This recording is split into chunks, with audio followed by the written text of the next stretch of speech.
Assalamualaikum warahmatullahi wabarakatuh. Perkenalkan, nama saya Gusmanila, NPM 2110013231018 dari Prodi Pendidikan Teknik Informatika dan Komputer, Universitas Bung Hatta. Baiklah, saya akan mempresentasikan tugas akhir mata kuliah Strategi Pembelajaran Komputer tentang Strategi Pembelajaran Berbasis Masalah. Dosen pengampu Ibu Ade Fitri Ramadhani, SPD MPDT. Pengertian: strategi pembelajaran berbasis masalah merupakan rangkaian aktivitas belajar siswa untuk menyelesaikan masalah yang guru berikan. Pendekatannya dilakukan dengan menggunakan berpikir secara ilmiah. Pendapat yang lebih spesifik tentang strategi pembelajaran dinyatakan oleh Ramsey Ward, yang menyatakan bahwa strategi adalah sebagai titik pandang dan arah perbuat yang diambil dalam rangka memilih metode pembelajaran yang tepat. Selanjutnya mengarah pada yang lebih khusus, yaitu rencana, taktik, dan latihan.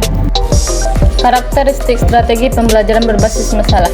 Yang pertama, materi pelajaran harus mengandung isu-isu yang mengandung konflik isu yang dapat bersumber dari berita, rekaman video, dan lainnya.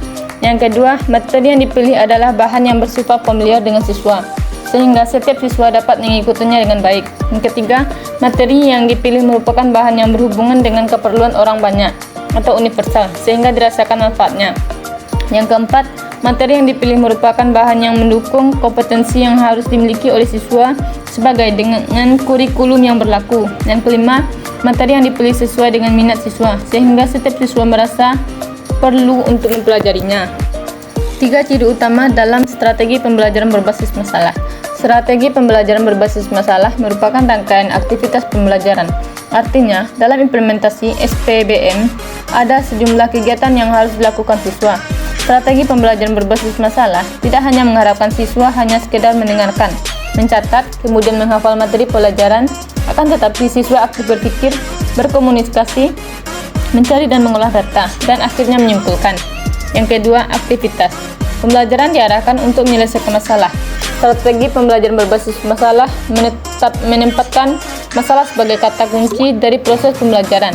Artinya, tanpa masalah, maka tidak mungkin ada proses pembelajaran. Yang ketiga, pemecahan masalah dilakukan dengan menggunakan pendekatan berpikir secara ilmiah. Berpikir dengan menggunakan metode ilmiah adalah proses berpikir deduktif dan induktif. Proses berpikir ini dilakukan secara sistematis dan empiris. Menurut Baron, terdapat 4 ciri khusus dalam strategi pembelajaran berbasis masalah. Yang pertama, menggunakan permasalahan dalam dunia nyata. Yang kedua, pembelajaran dipusatkan pada penyelesaian masalah. Yang ketiga, tujuan pembelajaran ditentukan oleh siswa. Yang keempat, guru berperan sebagai fasilitator.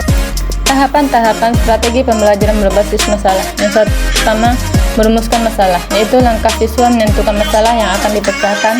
Yang kedua, menganalisis masalah, yaitu langkah siswa meninjau masalah secara kritis dari berbagai sudut pandang.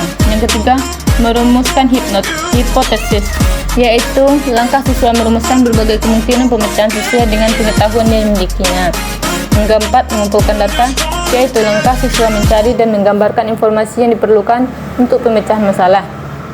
Yang kelima, pengujian hipotesis, yaitu langkah siswa mengambil atau merumuskan kesimpulan sesuai dengan penerimaan dan penolakan hipotesis yang diajukan.